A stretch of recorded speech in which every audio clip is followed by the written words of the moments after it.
I have been spending an incredible amount of time this week watching the Olympics. In my house, television is something of a special commodity. We don't watch it all that often, but this week it is on all the time. I simply can't get enough of all the varied events, and I don't know if you've been watching them as much as I have, but there are many things I love about the Olympics, and one of them is the way that we very quickly become experts in sports that we might never have heard of, except in Olympic years. And so with that, let me tell you that this sermon is intended to have the shape of the somewhat obscure event, the Nordic Combined, in which the first shorter section might be like the ski jump, and the second longer section, the scriptural section, is like the harder working travels of the cross-country ski section. So here we go. Now, the Olympic athlete and the Olympic ideal are ideas that make sense to us in the world of sports, and in whose dreams and stories we find a wonderful model for the spiritual life. And so first, the Olympic dreams that every athlete must have in order to get there. This dream of perfection, in my mind, represents a kind of perfect offering to the Creator, in fact.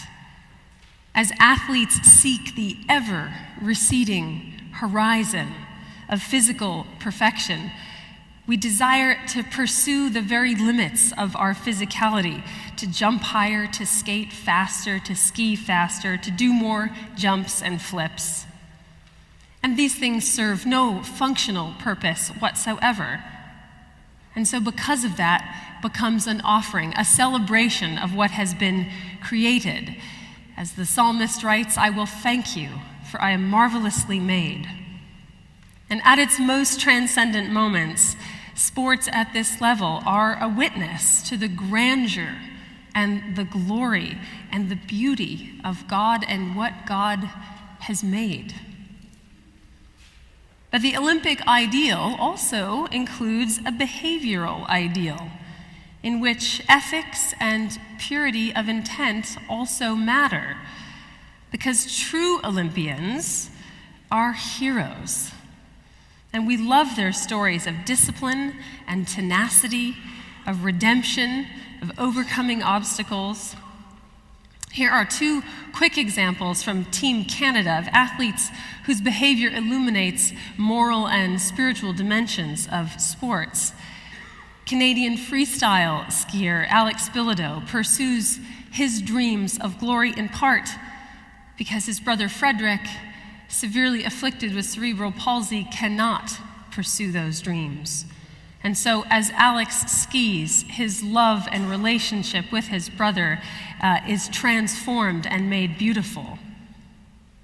Or take Gilmore Junio, who earned a spot to speed skate in the 1,000-meter finals, and who knew that he wasn't going to win, and gave his spot to his teammate Denny Morrison, because he knew that Denny Morrison more rightfully belonged in that final. And Denny, in fact, went on to win a silver medal.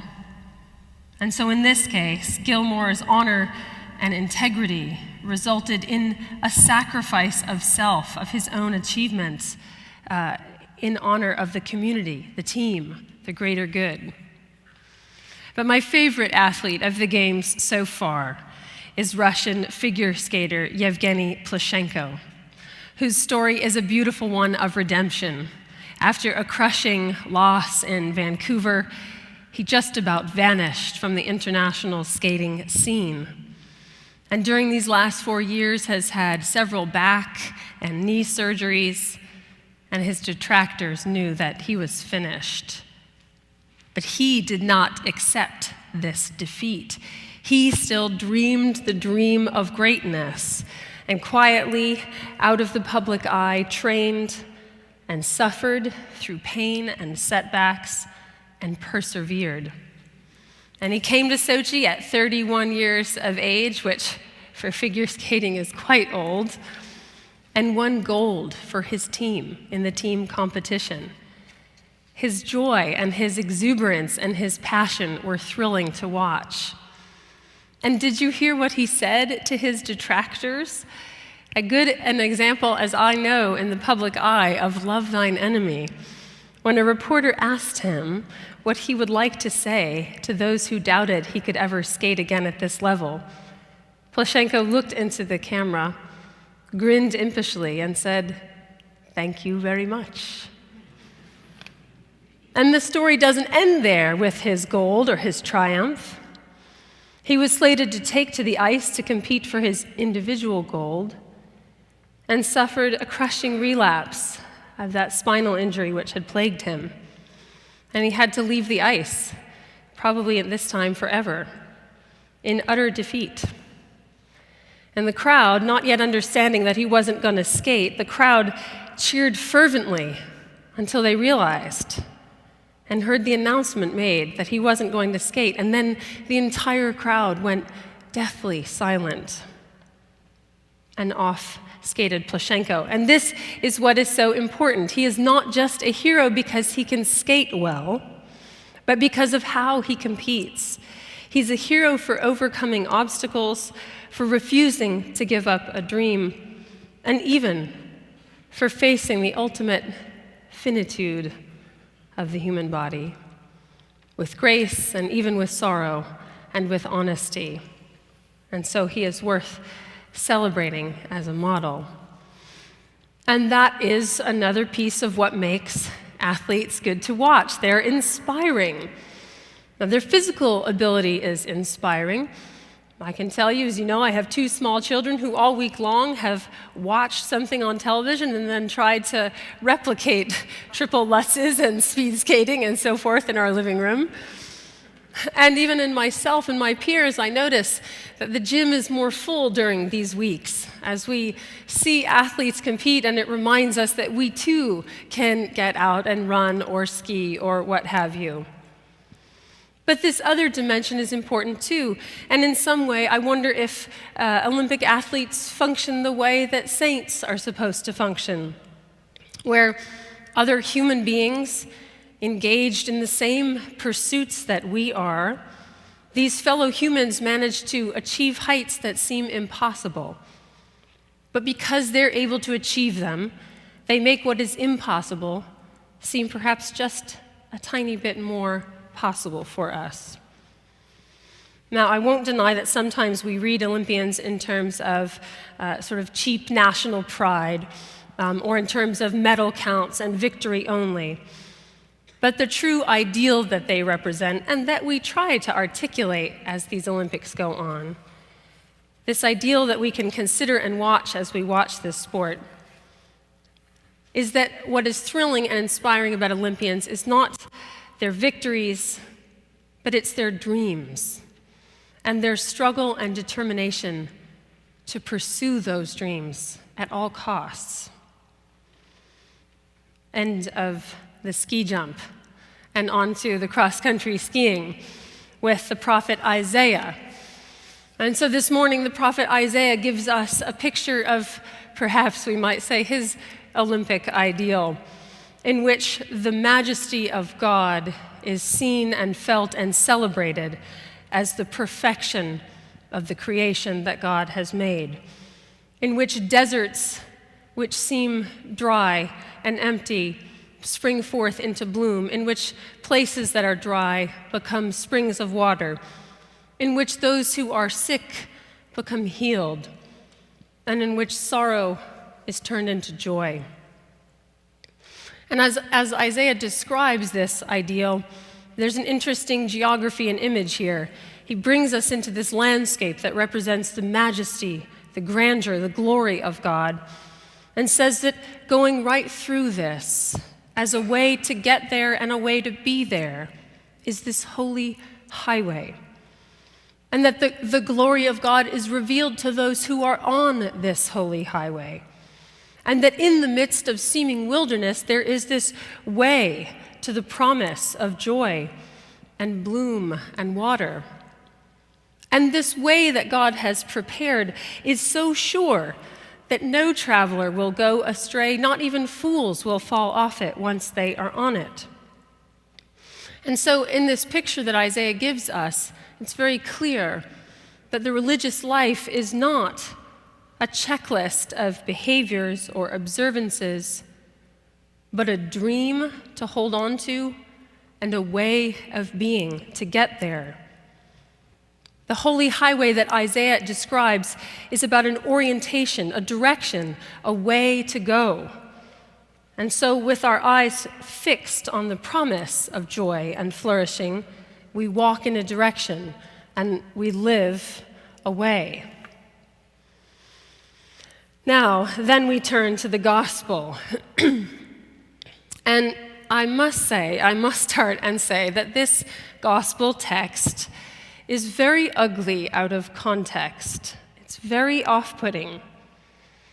In fact, it's just the sort of text that I imagine if this was your first time back in church after a while, that it might cause you to have all of your negative feelings about organized religion confirmed in one text. See, I knew it, you might say. Church is just filled with people judging each other over every thought and every action. It's not very welcoming. But let's see if we can uncover something deeper underneath its prickly exterior. First, the context of it. This is one piece of this much longer, beautiful work of the Sermon on the Mount from Jesus, in which he sets up at the very beginning, in the beloved Beatitudes, he sets up his vision of the Olympic ideal, his sense of the perfection of our human moral nature, as the Olympics represent a perfection of our physical nature. And so, blessed are the pure in heart, for they shall see God, is an important beginning to the passage that we get today. And at the end of this long passage, I believe it's next week, we'll get another slightly intimidated but ultimately hopeful statement from Jesus, who says, "Be perfect, as your heavenly Father is perfect." And so all that we read today is within those two bookends, that purity of heart will bring us right into the face of God, and that somehow Jesus thinks we can be perfect.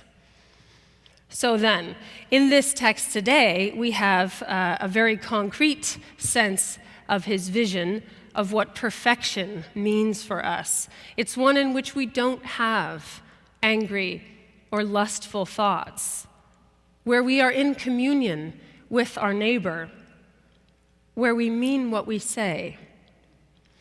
Now, part of what happens in this text today is that Jesus is telling us we must have this ideal, and we must seek this ideal. When he says later, "Be perfect," it suggests that we can dare to dream that big, that this is our ever-receding Olympic ideal. And this is also one of the ways in which Jesus' vision of us, the divine knowledge of who we really are, is important to pay attention to. Each one of us might say, "I'm doing just as much as I can." But God, who knows us better than we know ourselves, will look at us and, perhaps like a good coach, say, "Actually, you have a lot more in there. You can do it." And so part of this passage is Jesus telling us that he believes in us. But getting on that holy way is a matter of training, with rigor and with discipline. And so in this passage today, we're given the idea that we can and we must work to train our thoughts, to steer them away from ugly places and bring them back into pure places. Today, we are told if we do fight with our neighbor, we must go and seek reconciliation. If we are following Jesus, we are not allowed to sit in a corner and nurse our grievances. We must go out and make amends. And even harder today, we are told that we do have to be willing to make real sacrifices in pursuit of this ideal. Now, theoretically, church is one of the places where we can practice these things. And in fact, across the landscape of what we can do in church, there are all kinds of spiritual disciplines that we can undertake to try and train ourselves towards these goals. But here's the other interesting idea for me in imagining Jesus as our coach, let's say, encouraging us onward, is that in the best athletic scenarios, and take it down from the Olympics and even into our humble attempts at, let's say, a group fitness class, a yoga class, a spin class, having a personal trainer. One of the things that's so important about those experiences is having a teacher or a coach who's paying attention to us. I know that my spin instructor is absolutely unafraid to call us out when he notices that one of us is slacking off. And this is a really important part of having a coach or a teacher or a trainer. It's someone who actually cares about you enough to notice what you're up to, and who is encouraging you by reminding you, even constantly, that your capacity is more than you think it is. Now, this idea makes sense to us in the athletic world, doesn't it? But when it gets to religion, it turns into this scary J word, judgment, and we all sort of recoil and feel oppressed and offended. But can we look at judgment as someone actually caring enough about us to call us out when we slack off?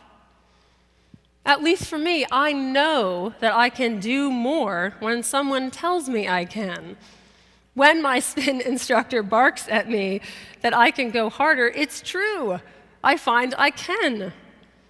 And when I do, that increased exertion is not a burden or a threat, but actually a joy and a thrill. So then, can we imagine Jesus saying in our passage today, "You have heard it said that you must do cardio 3 times a week for 20 minutes to maintain good health. But I tell you, if you wish to find greatness, you must work out 2 times a day at least." It doesn't sound quite as mean. I think it's the same idea. Jesus in the passage today is exhorting us into greater and greater endeavors. And the important thing is, he believes that we're capable of it.